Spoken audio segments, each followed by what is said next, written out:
Hi, everyone, and welcome to the Friday, August 27th installment of the Silicon Insider, the only uncensored look at life and business in the Valley. My name is Mike Malone, and I'm here with special contributor Scott Budman of NBC Bay Area. Our producer is Jordan Henderson, our East Coast correspondent is Bob Grove, and our host, as always, is the Silicon Valley Business Journal. Okay, Scott, I'll start this time. This is the 10th. You reminded me of this. It's amazing how quickly time passes. This is the 10th year anniversary of Steve Jobs stepping down and Tim Cook taking over as Apple CEO. So what do you think? How's he done over the years? Well, I think he's done. Well, it's kind of hard to argue the most valuable company in history. Right. I think he's done remarkably well, and he gets credit deservedly for being a good manager and the revenue and the stock price and the hiring all these people. What I don't think Cook gets enough credit for is, frankly, overcoming the odds. I mean, remember, this was the greatest quarterback of all time retiring, being replaced by the guy you've never heard of. Yeah. Who may have been competent. Joe Montana being replaced by Steve Young. Right. I had interviewed Tim Cook before he became CEO at Apple, and honestly, nobody cared. It wasn't one of those, hey, good get kind of things. Yeah. And I remember not only with the day that Steve Jobs stepped down, but also the day that he died. Right. And the immense outpouring from literally all over the world. You went up to Homestead High School, didn't you, and covered that? I mean, I was at Apple headquarters. Like a lot of places, the station thought, well, we'll do something at 11 o'clock because it happened that evening, and then send everybody home. And I started to get texts from Europe and Asia and the network on the East Coast that had already gone home and say, and the shrine started appearing. Yeah, any chance you can stay a little later, if we send up a satellite truck. And this started at about 6 p.m. that night, not long after I was driving home from teaching. And actually went by Homestead and saw the shrine there. There was a shrine at Homestead, a shrine at his home, a shrine gigantic at Apple, and I was up at the headquarters. And it was one of those where, if you can stay, we've got some people who want to talk. And that was at about 6 p.m. I got home that day at about 4:15 a.m. the next day. Wow. After talking with the East Coast, Europe, Asia. I mean, it was just nonstop. That usually happens with a natural disaster. Where you're covering a breaking story all night long. Right, and people just wanted to talk to someone who had talked to Steve Jobs and who had some knowledge of what he was like. Yeah. And that turned out to be, one of those strange, kind of amazing career days and nights, just because people really just wanted to hear what was he like and what was it like to put a microphone on his shirt and tell me how irascible he was and tell me, that kind of thing. I was going to say that'd be a difficult answer to give for acolytes around the world. Right. Yeah. Okay, well, because they had heard the rumor, like, oh, was he really that tough? Yeah. Yes, he was. Yes. Yeah. But as far as the Tim Cook question, and so that's why there was this outpouring of grief and of it will never be the same, and it will certainly never be better. Right. And then Tim Cook came in very quietly. And has been very quiet since, and he made more news coming out. Yes. He made more news speaking for the rights of those who need rights, gay rights, etc. Sure. Than he did for any product launch because everything with Apple has been so calm and focused. Systematic. Yes. Yeah, that's a great word to put it. And maybe that's what Apple needed to do to get to the next level and the next level after that, instead of the sort of crazy Barnum-like genius that Steve Jobs had. Yeah, I wrote Steve's obituary in the Wall Street Journal, and I said, Apple under Cook is going to this man knows how to run the ships. He's been down there in the engine room the whole time. Apple will be the best run company it's ever been. There will be no more craziness, with this random, force in the company with Jobs, but I said it will also never be as innovative again. And I think we're looking at Cook's strengths and weaknesses. He is a brilliant manager. He runs that machine over there superbly. But, what he's best known for at Apple are the things are Steve's legacy. You know, you're going to build the mothership over there, that giant building that dominates the valley, and you're going to come out with a watch. You know, Right. But there have been no truly great transformational innovations. I mean, Apple did three of them in a row, creating multi-billion-dollar markets in the course of a decade, Right. run by a dying man. And now, what has Apple done profound on a Steve Jobs level since? Right. I mean, if Walter Isaacson's book on Steve Jobs was all about creation and the amazing spark that comes from, and songwriters have talked about that spark. Yeah. How you create something And amazing. Jobs created more than probably any manager of the 20th century, except maybe, Hewlett Packard in the 50s. He created a company where risk was a part of daily life, and you got punished for not taking enough of risk and being too conservative and literally betting the entire company. And you wonder now, because Apple was obviously super successful under Steve Jobs. Yeah. And what you just said, that sentence about taking risk, became what everybody else had to do to keep up. Now in the Tim Cook era, it's not about risk, it's about management. Yes, and it's a gigantic cash cow. Well, and they're number one in every category. Yes. So is the Tim Cook model of management instead of risk now what everybody else has to emulate? And is there perhaps something lost there? Not if you're a shareholder, but if you're someone waiting for the next big product. Yeah, well, I think the competition has to be able to operate at that kind of quality consistently and bring out products on time. I mean, I was covering Silicon Graphics for Fortune, and they were getting all the great news and all the attention and doing wonderfully. And I went in there, and someone said, "Yeah, but we're late on our products," and it was like a sign that Silicon Graphics days were over. They were misstepping now. They were missing on one cylinder, and Cook has kept Apple going not on 8 cylinders but 12. Right. I mean, and it's not missing. I mean, it's running beautifully. But that business model is very vulnerable to the Jobs and was in a garage coming out of nowhere. Right. Apple's winning this round, and it will continue winning this round as long as the status quo remains. But some fantastic, unexpected new product comes out of a garage somewhere, and that will be a real problem for Apple. Right. I mean, Tim Cook is not gnashing his teeth over the fact that the coolest tech product that also helps the environment, something that was big in Apple's genesis, comes from another company, the Tesla. Take your pick. That would have driven, I think, Steve Jobs crazy. Yes. And maybe a deal would have been made. Who knows? I can't imagine. And I said back when the Apple's Tesla was lucky Elon didn't go after computation of some kind of or a consumer product. Well, he's gone after obviously even more than he can chew. But when there was rumored to be an offer of Apple taking over Tesla, when Tesla was all but bankrupt, I remember. And I thought, well, that's not going to happen because Elon will never be the number 2. No. And he has even since said, no, I'm got to be the CEO. Well, okay, so if Jobs would have said, well, the coolest product that also helps the environment, like 2 of my tentpole things in life, is somebody else, and I can afford them because they're going bankrupt. Right. Oh, but I'd have to relinquish being number 1. Maybe the deal wouldn't have happened even under Steve Jobs. It's very possible, and it's interesting. Didn't Apple work on a EV? Car over rumors here in Sunnyvale? through the years that they wasn't there noise coming from some vacant lot in Sunnyvale? I've asked executives about that noise, and they deny it, through and through. Oh yeah, but that's been the rumors that Apple was working on it. Steve's management technique was, no, you're going to build it, and you're going to build it right, and it's going to change everything because it's going to be a generation or 2 ahead of everybody else.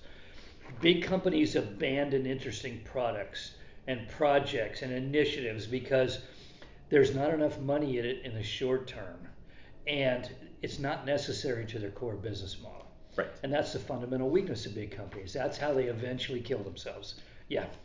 But so far, all hail to, Tim Cook. He's done a stunning job. Absolutely. Okay. There was a cybersecurity meeting at the White House on Wednesday, which the president attended.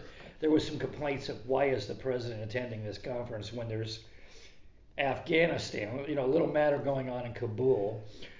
Yeah, I mean the timing of that was bad, and well, okay, let's So just all say the big boys were there, right? right, I mean, right, Google, Apple, Microsoft, Amazon, IBM, et right. cetera, et cetera. And they said, oh, we're going to spend tens of billions of dollars on security. Now, weren't they just confirming what they were going to do already? Or may have already been doing. Yeah. I mean, security is big for these guys, and I think what. And don't we want them to do it and not have the government do it? Yes.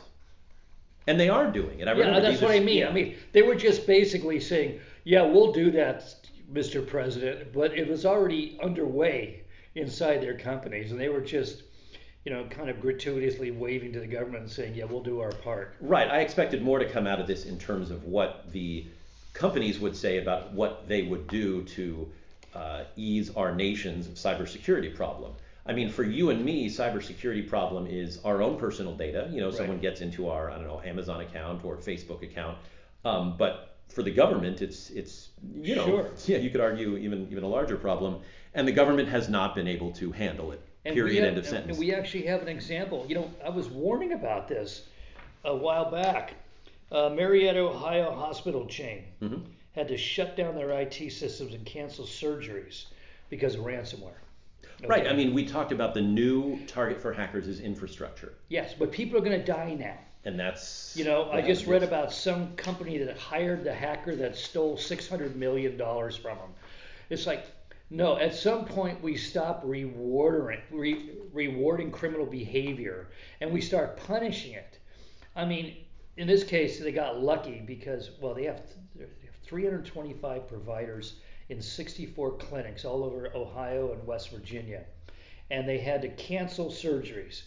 They kept the most extreme emergency surgeries. They still did those, but they had to use paper for keeping track of everything. I'm not sure I want the person giving me gas while I'm laying there, anesthesiologist, and he's having to write it down on a pad of paper how much dosage he's giving me. But they apparently didn't kill anybody, but they delayed a lot of important surgeries. And that in the end, that may cause a death. Well, when people start, it's one thing to steal money. You think, oh well, these companies are insured, they got tons of money, but people dying. Right. And we still, I think you said something pretty profound. We still look at hackers as these magicians that are doing something interesting, even when they're perhaps causing lives to be lost. We don't look at the person that breaks into your home with sort of a, hey, that was neat. Tell us how you do that, right? Yeah. We say we need to deter that. So the next person thinking about breaking into a home thinks, I may spend years in jail. Yeah, in a box. Right. Yeah. And when there is a crime, let's say breaking windows in San Francisco, that doesn't seem to have a downside to it, it happens over We and get over and more over of again. it, yeah. Right. And there we need to have, I agree with you, a downside to cybersecurity hacking. And so far we look at it almost as this magic trick that, hey, maybe a company can use that or whatever. And I think the hackers look at it as a resume. Yeah, wait, that's a good way of putting it. Yeah, and instead we're not punishing it. Instead, we're sort of trying to examine it. But the fact is, it's there, and here's its sadly, tragically logical conclusion. Hackers saying, "I'm going to break into a hospital and cause the machinery to shut down." What's worse than that? Yeah. I mean, lives can be lost, and we're spending so much time fascinated with the idea of a Bitcoin theft, but this is what hacking leads to: infrastructure problems, lives lost. And we're not really cracking down. And I expected a little more from the cybersecurity summit about just that. Here's how we can protect actual lives from these hackers. You read about the 30s and John Dillinger and Bonnie and Clyde and Babyface Nelson and all that, and they were heroes. They were folk heroes, and you kind of look back at it and go, how could you glamorize, these pathological killers? But you read Bonnie and Clyde's car, and Bonnie's still in it, and they're dipping clothes into blood as a memento. Right. And you go, oh, thankfully we're much more sophisticated about these I was things. going to say, I've seen Bonnie and Clyde a number of times. It's a great film. Yeah. How does it end? Yeah. Badly for Bonnie and Clyde. Exactly. And I'm not saying we need to shoot these people. I'm just saying, ultimately, the point of that movie is crime Yeah, doesn't but one of pay. these hackers brings a plane down or something. Well, right, You know. right, and we need better cybersecurity on a national level, not just a personal level. Right. But I think it's going to be done by the corporations. And I think unleashing them, not managing them, so they can create customized, innovative solutions is the way to go. Because this is a dynamic situation, it's constantly evolving. And government has a hard time moving fast Right. to respond. Companies have to respond. The one last thing I would say on the cybersecurity summit is that, okay, good, you had Google, Apple, Microsoft, Amazon, and IBM, but those are all companies that made their bones doing things other than security. The fact is, cybersecurity is one of the fastest growing industries right now, not just in Silicon Valley, not just from Sand Hill Road money, but Right. period. Yes. And where are those guys? The smaller companies why that weren't have they innovative invited? Yeah, There those are is the an companies. irony of having Apple there, a company that was created by two guys who were actually Yes. proto hackers. True. Yeah. True. There's a lot of we go into the irony of IBM being there too, but the smaller companies that do nothing but cybersecurity, Yeah. those are the ones I really want to watch, and they And may they be should the have ones. been there. Yeah. Okay, the stock market's still hitting new highs. How is this happening? There's chaos emerging in the world right now, and usually markets respond to that by crashing. And instead, they're just going crazy. Now, you put in your note to me, you pointed out that we now have three companies worth $2 trillion. Almost right. Almost. Microsoft, Apple, And Amazon's right, Google is close. Yeah, and and Amazon is not knocking on the knocking door. on the door yet. But You wonder. I mean, we know. I love your line. Is this a bubble in a bubble? Kind of a meta bubble. I mean, it's kind of a. We learned about bubbles in 2000, and we thought, wow, this is a weird new phenomenon. But now we've maybe moved on to bubbles inside of bubbles. Look, the pandemic has done a couple of things, Michael. One, it's made the rich richer. We know that. Yeah. And so they're investing their money, and that's why we have, Right. Facebook being a trillion-dollar company, et cetera. But we also have the young people who are not benefiting as much, still investing their money. Well, they got tools to do it now. Right. And those tools, great. The fact that they are spending whatever money they have, but this is traditionally, and I don't want to predict anything here, but this is traditionally how we go downhill, where people are investing whatever they have because they just don't want to miss out on what's going on. And there clearly is sort of a fear of missing out, whether it's crypto or whether it's stock market action. Yeah, but during times of inflation, which we're in right now, A little bit. you get out of money. Right. And you get into goods. I mean, you buy art or antiques or collectibles or something. Hey, they're buying NFTs now. Right? Yeah, they are. That's sort of the new art. But let me also say, for those who are looking at the price of milk and the price of groceries, and who, a few months ago were looking at the price of lumber, they're not investing. They are struggling. Yes. And that's something that, those of us who look at new highs on the market should also be looking at. That all of society isn't benefiting from whatever weird economic stuff is going on, and even a hint of inflation is really hitting those who are struggling to make ends meet. And that's a bad sign when the middle ground, people who can make ends meet, are spending their extra money on risky investments. Right. Because we're saying, uh-oh, look at those who are struggling. That struggle often spreads, up a rung or two, and that's what I worry about is this market falling, the people who were enriched by the pandemic saying, oh, all right, we'll take some profits off the table and move on. But everybody else just getting hit with a safe that's falling if this thing does go down. Yeah, I look around me in the valley, and in my own neighborhood, every other house is being worked on right now. Everybody's adding new additions and added square footage and all that. And I'm trying to decide if they're brilliant or they're foolish.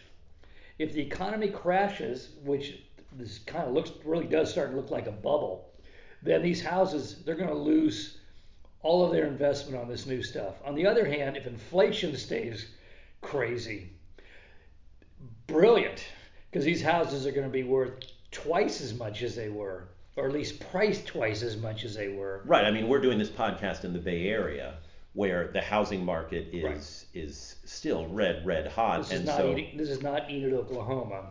Right.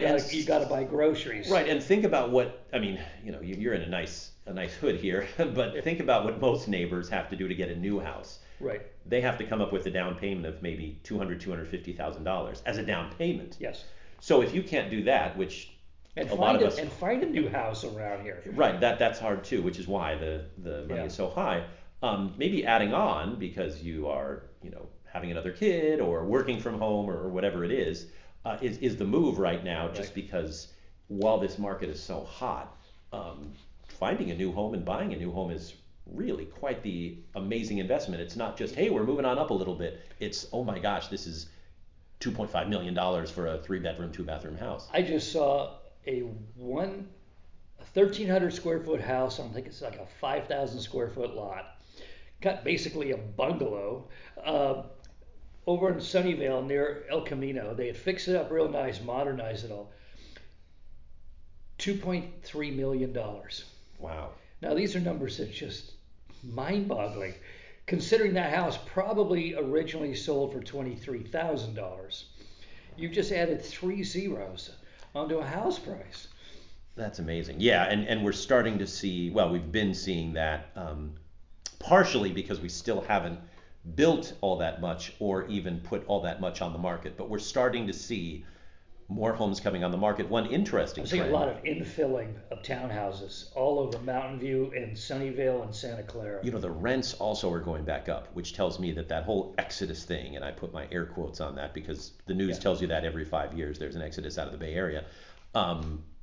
Again, They're coming back. Didn't really happen. They're coming I read back. an economist said, "Oh no, the people that are leaving the valley will never come back." And that's been said over and over again. Over and over again. As our population. The reason most of them aren't going to come back is because the housing prices have gone up in the 6 months they've been gone. Right. The houses they want are now unaffordable. Apropos of that, I think this is kind of interesting. I'm not quite sure what it means, the implications, but San Francisco and San Jose collectively have more startups operating in the real estate technology and related fields than London, New York, or Los Angeles combined. Are we having a real estate tech boom here that we haven't noticed?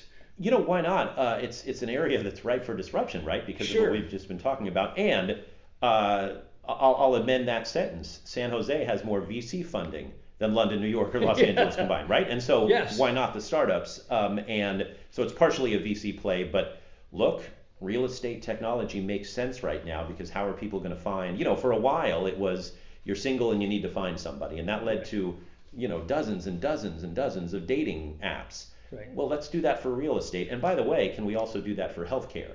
Yes. These are areas that are really desperate for I've seen disruption. a lot of technological changes over the years about real estate. Now you can do a virtual tour of a home and you can do all this other stuff, and they're using different channels to promote, the MLS listings and all that. But I think we're going to see a platform emerge. In great industries always develop a platform at a certain point. There's growth, then there's beginning to have they get into trouble. You get that house of Babel. There's too many products, too many operating systems and all that. Then they settle on a platform. Then they go into the next phase of success. I'm waiting for that real estate platform to emerge out there that will change everything of how we buy and sell houses. That's my prediction. Okay, Intel. This is really interesting. Pat Gelsinger, since he's gotten to Intel, has just done some really interesting, uncharacteristic Intel things. And I don't know if you saw the Wall Street Journal, but I think it was a front page or a section front. He's announcing he's going into the acquisition mode in a big way. And I think, Intel buying companies like crazy? But you got to remember where he comes from. He ran EMC Corporation, bought 100 companies. So he's going to bring it to Intel. It's not a bad idea. I know they've tried to buy Global Foundries, and I guess something happened in that conversation. They're supposed to go for $25 million. Instead, they're owned by an Abu Dhabi investment company. They've now reportedly going to do an IPO instead. And I believe that's billion. Billions. I say million? Oh, Yeah. $25 billion, yeah. But that hasn't slowed Gelsinger down at all. He's basically, Grove wrote me a note and he said, is he just pumping the stock to raise more capital to pay for all those new wafer fabs he's going to build? I mean, or is he just, why would you talk about going into an acquisition mode before you actually do it? Unless you're trying to get people to come to you to sell themselves. I mean, Intel is one of those companies that's so big, and again, struggling for relevance, that unlike other companies, you do have to sort of give a direction. You know, the shareholders demand that, and I think the industry demands that, where when they say we're in acquisition mode, that means, okay, line up your ducks. You know, there's going to be an Intel recruiter coming on campus. And that's just sort of how it works when you're that big and that established. Because, and hungry now. Right, you're not going to sneak up on anybody when you're Intel. NVIDIA snuck up on a lot of people for quite some time. Right. AMD did because its size had been smaller. Lisa Su is not going to sneak up on anybody now. She's known as like the CEO in the Valley. Jensen Huang is not going to sneak up on anybody. Intel hasn't been able to sneak up on anybody for decades. But you know, it's interesting you talked about AMD. Remember when Jerry Sanders was running AMD, he only had an also-ran chip company, but he made it larger than life with his persona and his crazy ass advertising and all of that and his claims. Gelsinger seems to have taken a page out of ironically, out of the AMD playbook a little bit to keep Intel in the public eye and keep it seem vital, even if it's not as vital as it was a while back. It's very clever. I have a lot of admiration for what this guy's doing. I don't know if it'll work, but he also predicted the chip shortage problem is not going to end till maybe 2023 or a little bit after that. Well, I'm sure Toyota and Ford were real happy to hear that news. Nobody is happy to hear that news. Gray market, get ready. There's going to be some arrests for gray market dealing, stealing chips, or selling underpowered chips to desperate manufacturers out there. You watch. I wouldn't be surprised. I mean, right? This hits everybody now because chips are so built in. Yeah. To everything. Yeah. Yeah. I mean, what if you need a new pickup truck? You know, you got to wait a year. The demand's going to be insane when these things finally start rolling on. I guess they're already rolling off the assembly line. They're sitting in the back lots of dealers all over America right now, unable to run. Okay, SpaceX, milestone. They have now shipped 100,000 Starlink terminals. And they're still in alpha, right? Yeah. They're serving 14 countries. With license applications pending and others, according to Elon. This is amazing. I mean, could this in the end be Elon's biggest legacy? Yeah, potentially. I mean, when I stood outside one night with a neighbor, I was on a walking my dog, ran into my neighbor. He's standing out there looking at the sky. And I go, what are you doing? Now, he's an IBM high scientist. And he said, watch. And a line of stars went by in formation over the azimuth of the sky. It was like, you know, if you were a primitive people and you saw that happening, your reaction would be to drop to your knees and start throwing dirt and dust over yourself, praying for salvation. There's a metaphor in there for Elon's minions, I think, somewhere. He'll be a god. Some cargo cult out there in Polynesia will have an Elon Musk statue. But 100,000 so far. And he hasn't even announced beta yet. But everybody that seems, I noticed Glenn Reynolds on Instant Pundit, he has an alpha station. He says it doesn't break down. It's not like the local cable company where your internet goes out right in the middle of some crucial project. It's working beautifully. Now astronomers are pissed, apparently, because this thing's messing up their work. But the idea of satellites handling all of our internet, I mean, that's 21st century, man. That's what we've been waiting for, flying cars.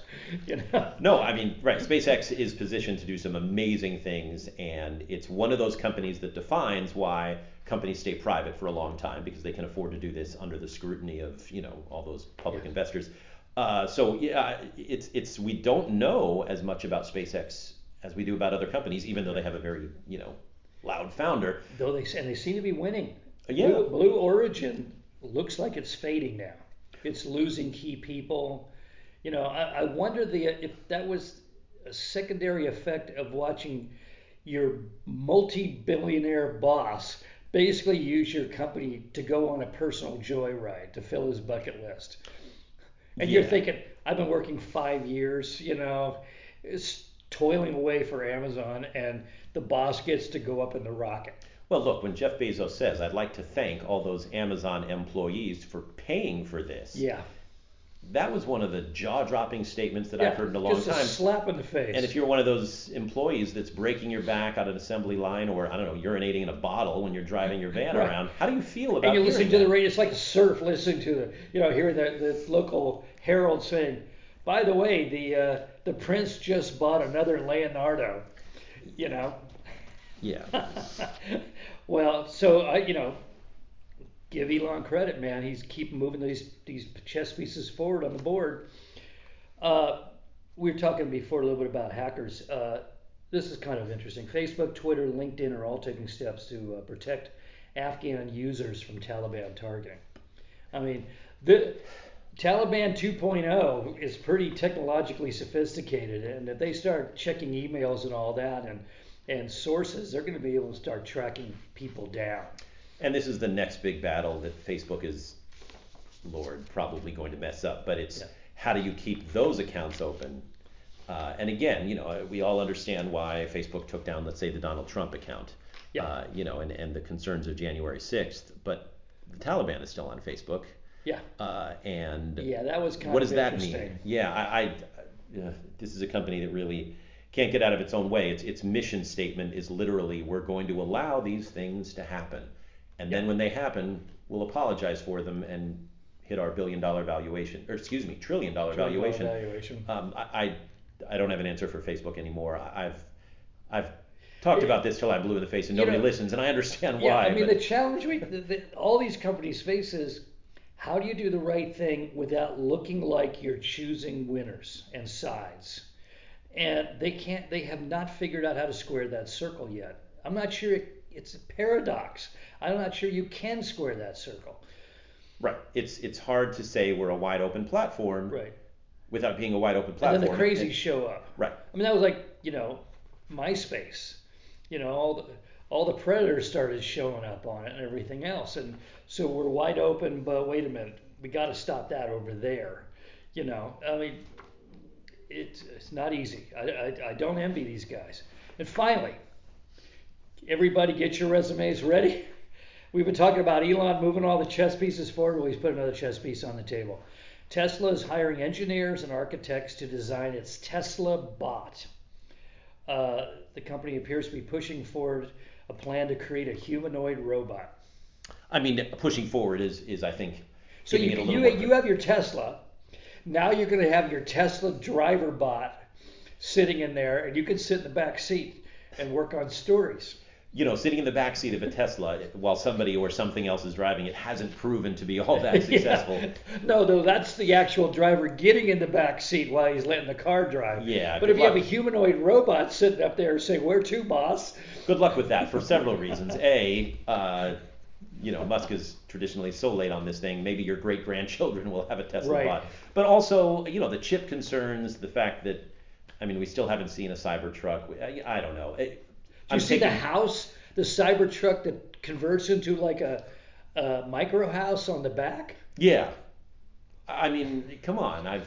It's half camped out before. It's half the future and it's half the Beverly Hillbillies. I mean, it's crazy. Crazy is a good way of putting. And there'll probably be 100,000 orders for it in another week. Yeah, people have been waiting for their Cybertruck now for a couple of years already. Yeah. This is a pre-pandemic announcement, and I don't know that it's any closer to getting here, really. And so the Tesla bot we're going to wait a generation for that, I think. Well, we keep seeing these things coming out of Massachusetts, these That's robot gazelles doing backflips through rings, and we think, ooh. One of the interesting things the mysteries to me is, remember, Google bought Boston Scientific, the robotic company. No, not Boston. Yeah, whatever, the robot company, and then they kind of outboarded it. Yeah. Why was that? This is a company that's doing amazing, scary, next generation level things, but nobody owns it. Why not? Interesting question. Yeah. You know, and it may have to do with the nature of big companies and decision making too. I'm not sure. Maybe. True. Anyway, that's it for now, folks. You can find us on the Silicon Valley Business Journal homepage, as well as on Spotify, Anchor, Google Podcasts, Apple Podcasts, and YouTube. Have a great weekend. We'll see you next week. Bye-bye.